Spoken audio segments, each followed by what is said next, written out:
would like to call to order the June 6, 2017 Board of Directors meetings of the Des Moines Public Schools. Please take the roll.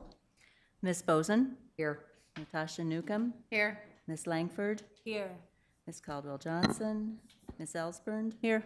Ms. Anderson? Here. Mr. Barron? Here. First item on the agenda is approval of the agenda. Are there any special requests? Okay, may I have a motion and a second to approve the agenda? Move approval. Motion by Mr. Barron, second by Natasha Newcomb. Please vote.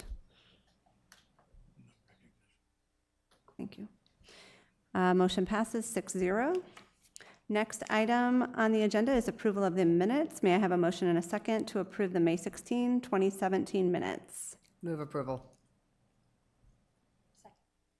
Motion by Boson, second by Langford. Any discussion or question or corrections? Okay, please vote.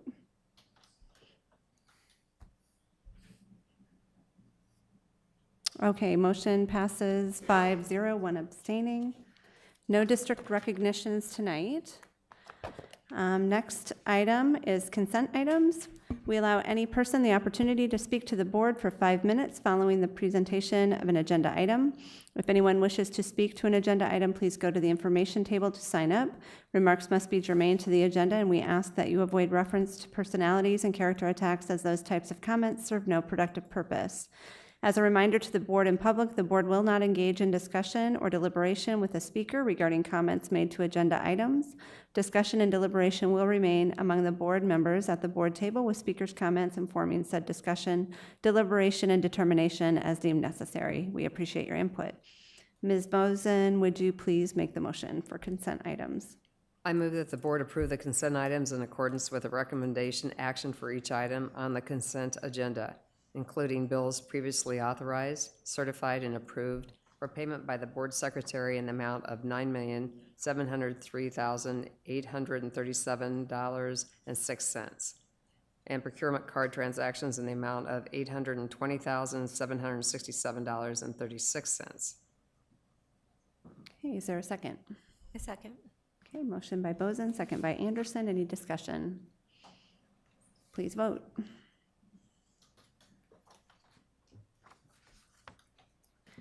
Okay, consent items passed, 6-0.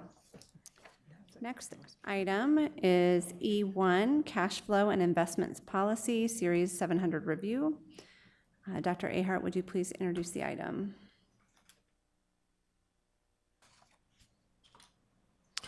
Yes, the board requested information on our investment policies. So, Thomas?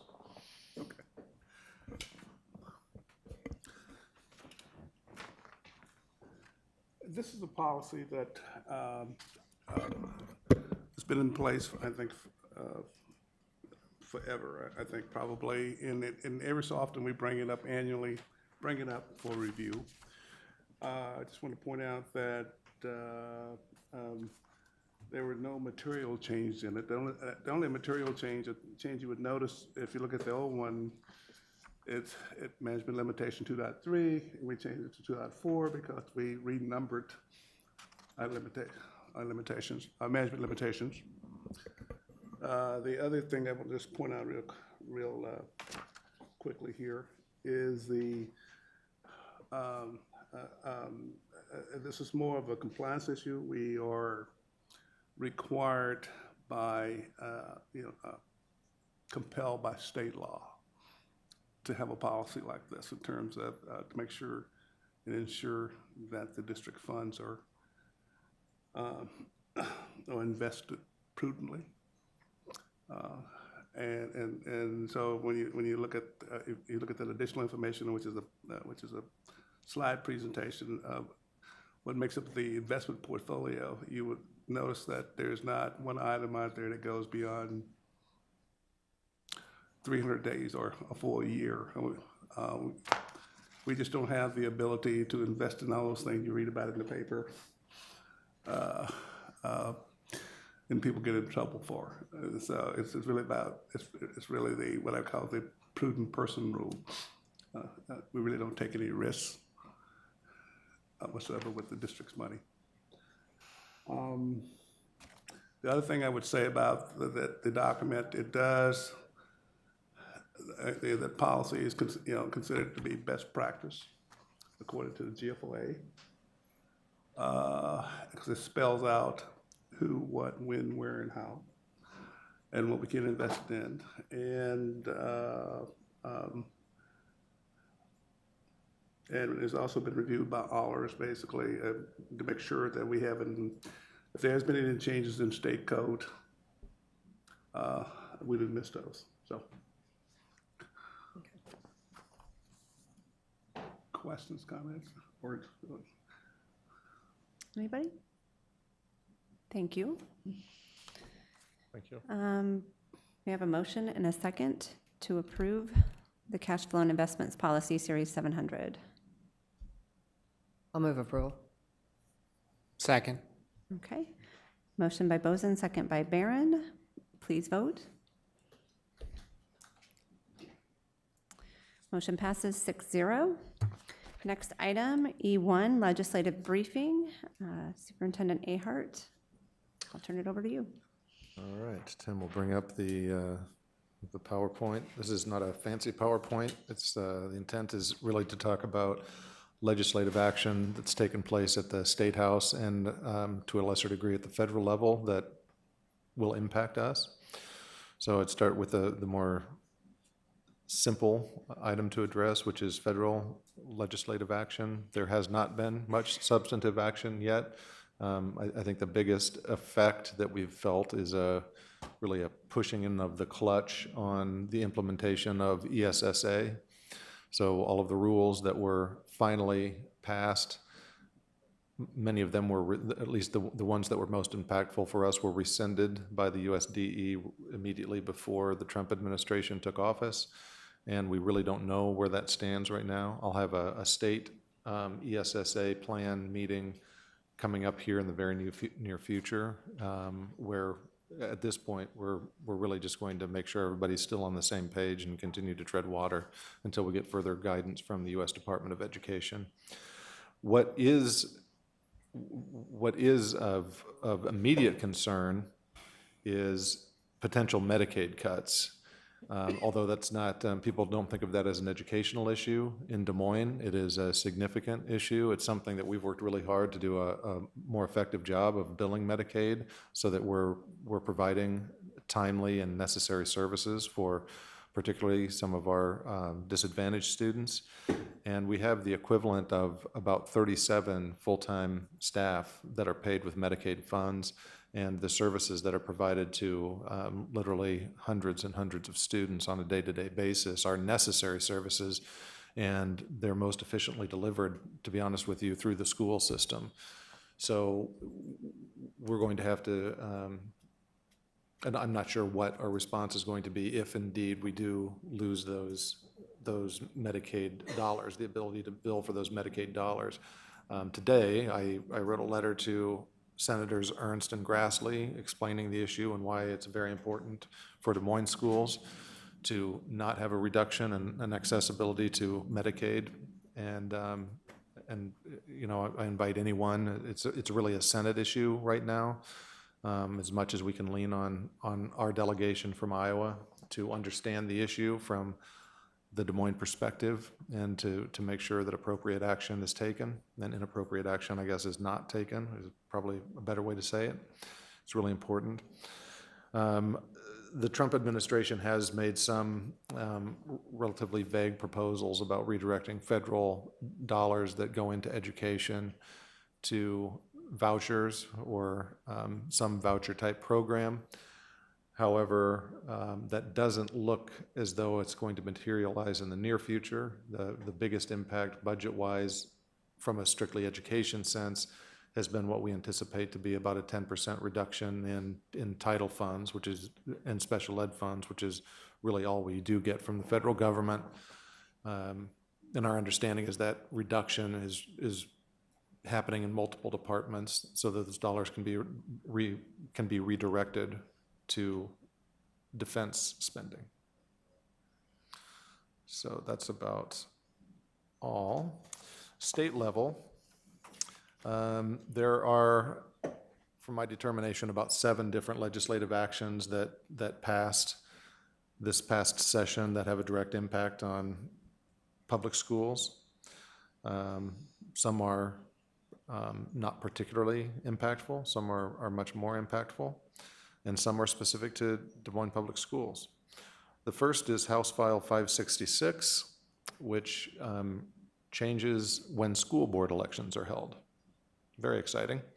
So those board members who are elected this fall will actually have a longer term because elections in FY19 will take place in November As will we. rather than September. What's As will that? some of the sitting board members, Actually, as well, you're sitting, yeah, I guess all of you will be on for, all but the ones up so this year. congratulations. You've just extended your terms.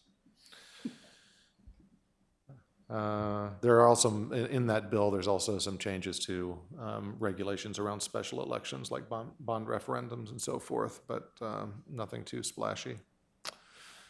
Next item, House File 291, which drew probably more attention than any other legislative action this past year. And those are the massive changes to Chapter 20 of Iowa Code, which are the rules for collective bargaining. In summation, the mandatory bargaining topics were reduced to just one item, which is base wages. And there's a dramatic increase from 1 item to 10 items for prohibited topics of bargaining. And it also has some limits for what if an agreement through negotiations ends up going to arbitration, there are some very specific limits that the arbitrators must follow and some things that they can no longer consider in making their arbitration decision. So it's very, very, very similar to what transpired a few years ago in Wisconsin. And I think most of you are familiar with how all that panned out. House File 89 is the next one, and that was the Des Moines Public Schools specific bill. What we asked for was a change of about 3 words in Iowa Code to open up a window for us, if we chose to merge our active members in Des Moines Teacher Retirement System into IPERS. We were successful, although it was a much harder fight than we anticipated, but we were successful in getting that change made. And so now that way is paved. We have a number of steps that we need to continue to work on before that merger actually happens.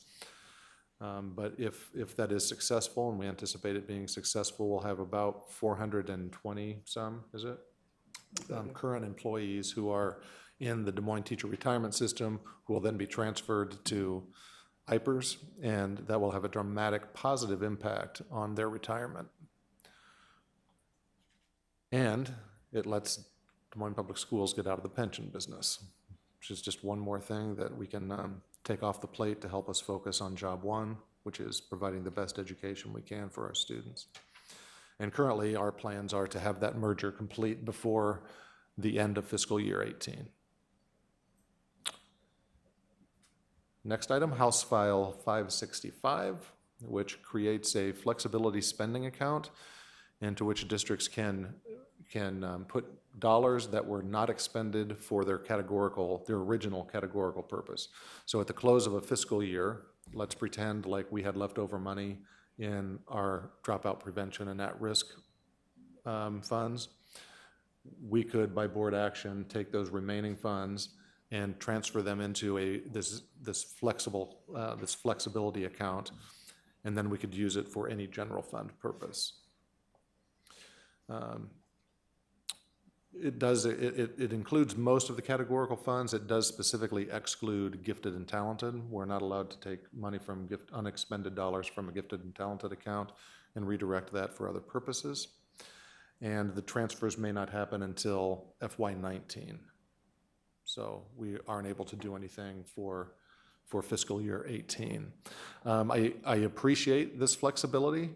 However, it feels like the flexibility that happened about 5 or 6 years ago with preschool, where they lowered the funding for preschool from 0.6 to 0.5 and then gave us permission to spend the not enough money on transportation.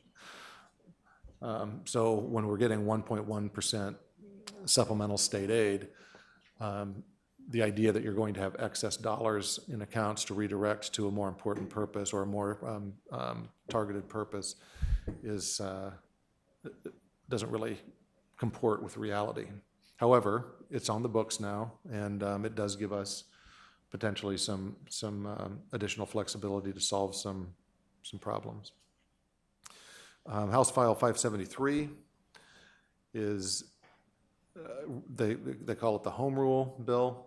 It allows districts to, quote, liberally construe Iowa code detailing the roles and responsibilities of school districts and school boards, with a couple of very important exceptions. It gives us no additional ability to levy taxes or fees that are not already expressly provided for in code.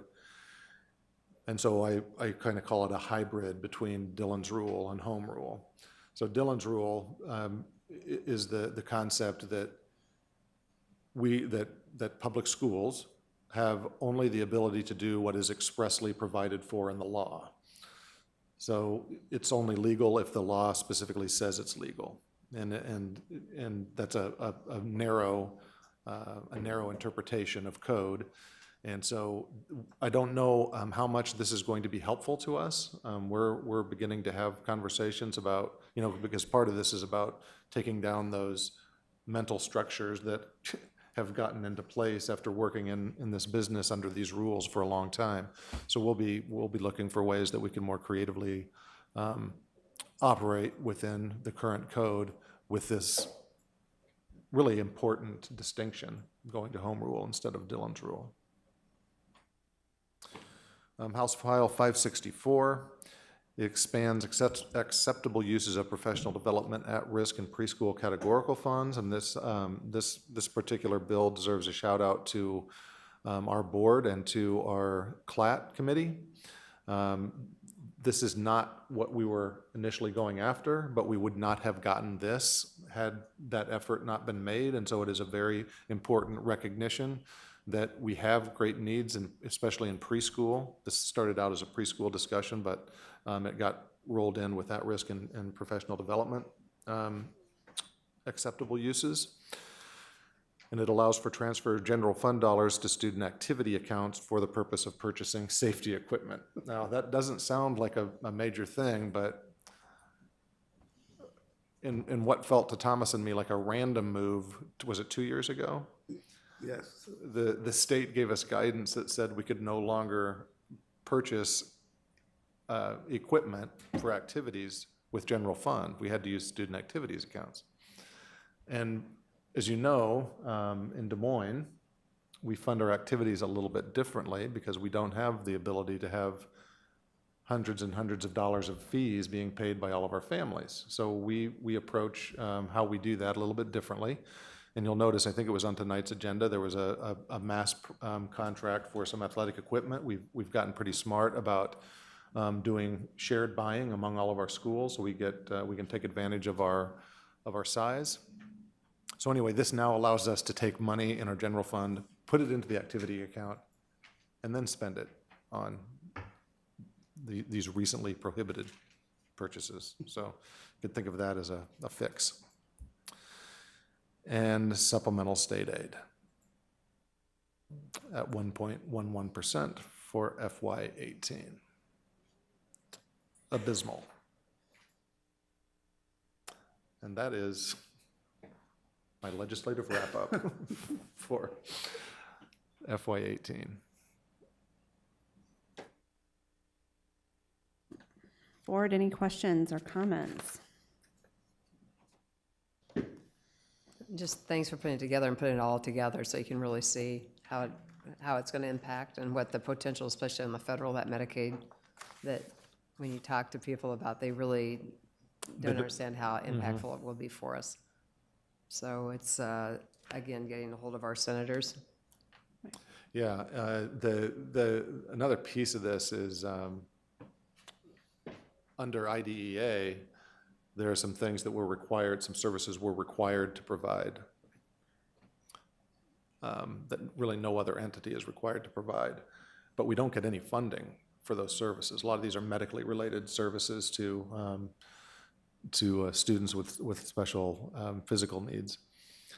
if we don't have Medicaid to bill, which doesn't cover everything, but goes a long way toward allowing us to do a quality job of providing these services, you know, it'll be one more huge chasm that we'll have to magically fill somehow, so we can in order to maintain the services that these students really need.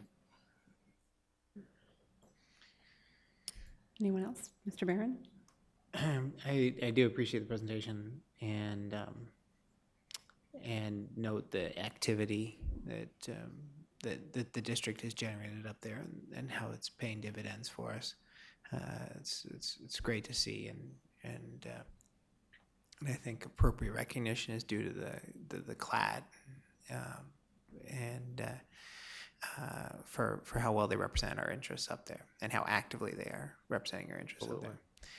One technical question on the home rule bill. There was a late amendment, I think, offered on the Senate side that seemed directed towards or timely towards our actions in February regarding undocumented students. And specifically, I think some of the Know Your Rights trainings and things like that. Have you all looked at that language and seen given any thought to how that'll impact our? I don't think it's going to impact us. We really are, there was a lot of suspicion that somehow we were driving thousands of dollars of district money into these things, and we've chiefly served as a facilitator for most of these services, and are actively trying to connect the dots in the community and providing a meeting place, which is no different than we do for many, many, many other groups. So yeah, I don't think it's going to limit our activity. It'll probably raise more questions from certain segments of the community, but I don't think it's going to limit how we've been serving that community. Great, I appreciate it. Thanks for the explanation. Anyone else? And I will mention regarding the Medicaid cuts, the Council of Great City Schools did just release a letter template to help with writing to our representatives. So I will share that out. Just received it today. Okay, that was an information item. So the next item on the agenda is, we have information-only items. So please note minutes of the Head Start Policy Committee meeting held April 25th are attached to the agenda for information only. And any questions from the board may be directed to the superintendent. And then we'll go to items of privilege. First, want to mention that Terry Caldwell-Johnson had a work conflict, and that is why she isn't here this evening. And then my report in her absence is that there will be a workshop for potential candidates and for the community as well on June 24th from 9 a.m. to noon in this room, the Central Campus Multipurpose Room. Attendees will learn about the role of board and board members, some district-specific information, as well as some general candidate information and election information. Harry Hilligenthal from Iowa Association of School Boards will be facilitating, and you can watch for registration info on the district website and Facebook page. And does anyone else have any comments to make regarding anything? Okay, I'll turn it over to Dr. Ahart. All right, I'm just going to call attention to a couple of our guests tonight and hopefully not embarrass you all. David Johns, would you please stand, be recognized? David was a longtime humanities coordinator, social studies and humanities coordinator, and one might say the father of IB in the district. He went on to, from central office, to serve as a school improvement leader at Meredith Middle School and is currently the principal there until the 1st of July, when he officially becomes the IB director for the district. Congratulations, David, and thank you for your leadership.